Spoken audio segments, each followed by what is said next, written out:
Hi, so tonight's class, we kind of reprised something we did earlier in the year. I think it's always a good idea to go back and redo stuff every now and again in Tango. Sometimes it's easy to forget things, but it's also worth re-going over the technique of how these things work. So you might recognise this video from earlier in the year. I won't tell you which one, just go hunting. Watch all the videos. Bump our view count up. Share it with your mates. What? There's a prize. No, there's no prize. There's no prize. Anyway, turns and rotations. So we were looking at different ways of turning around and rotating whilst dancing. So we started off with something that you often see in milonga, but it also works very nicely in the sort of tango rhythm as well, the slower tango stuff, where you are walking and then you just do a little series of rock steps to turn around, come back to balance, and then walk out of it.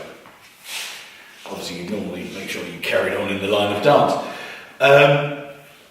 Couple of key things with this. It works when there's a good solid connection. If you don't have a good connection when you're doing this, it can be a little bit,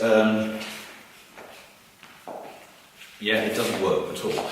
So leaders, you need to make sure that this hand is pretty solid.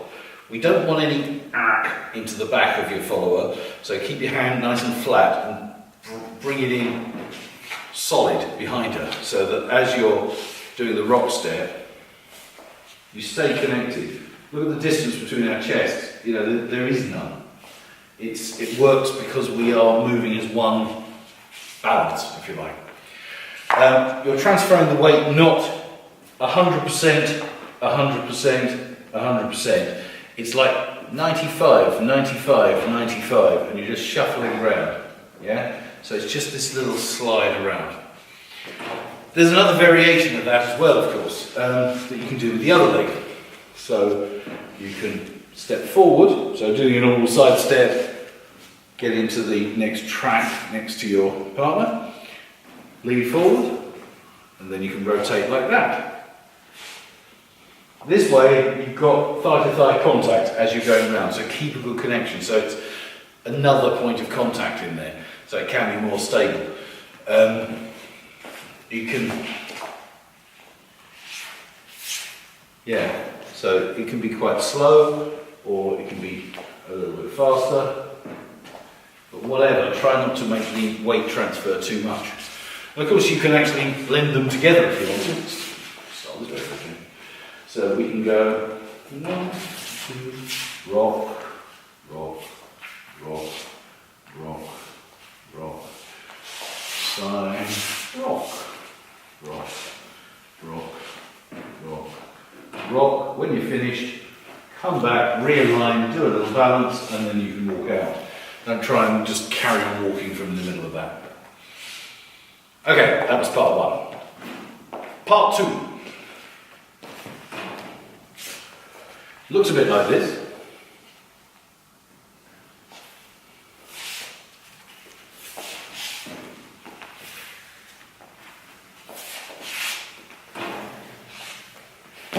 Yeah? So, leaders, what you're doing is you're stepping that side of your follower, bring the feet together, transfer the weight, and then pivot. If you want to, you can pivot with a little ronde, planeo kind of thing. But whatever happens, you want your hips to go first, and then the elastic connection between your hips and your chest leads your partner around afterwards. So it's kind of one linked flowing motion. What we don't want is step, transfer, turn, lead her, or worse, step, transfer, lead her, turn. We want it all to be kind of linked and connected. So, we start here. 1, 2. I'm going to step inside, into the side of her, feet together, transfer the weight. Planeo. Whoops. Yeah. This is what happens when you try and do things slowly. So I've planeoed round, so we've still got the chest connection. And that completion of that, or as that's going, that accelerates her around. So it all becomes one linked thing. So if we look at that at normal dancing speed,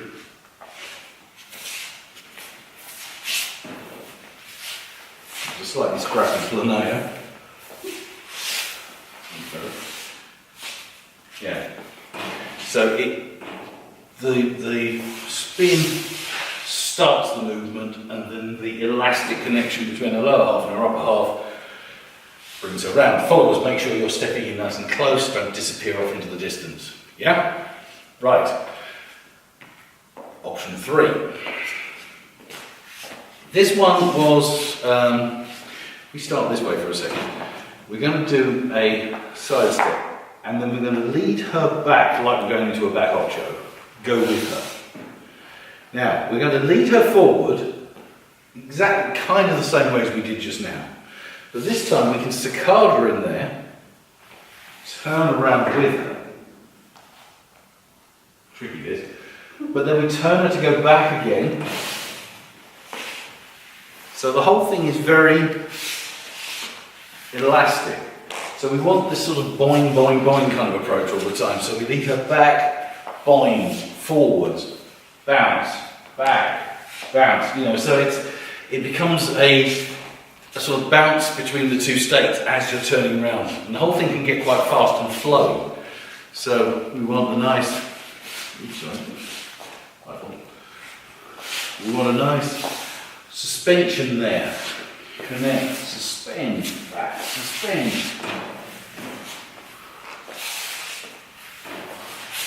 Yeah? And all the time, remember, you're leading her around with your body.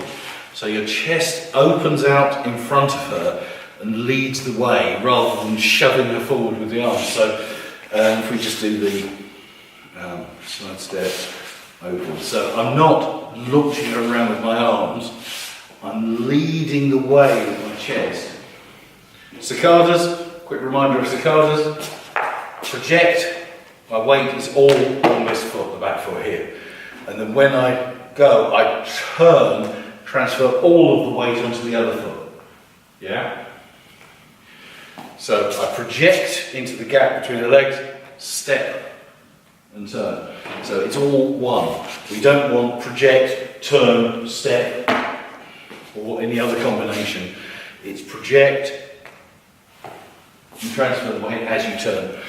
Pretty much, I think the same for pretty much all saccadas, but there's bound to be an exception somewhere. There always seems to be with tango, but certainly for all the main ones. Project, transfer. Project, transfer. Again, this is something you have to do quite close. You can't, if your legs aren't that long, you can't do saccadas and turns and things like this when you're miles away. So, close hold, good connection. I think that was all 3, wasn't it? Excellent.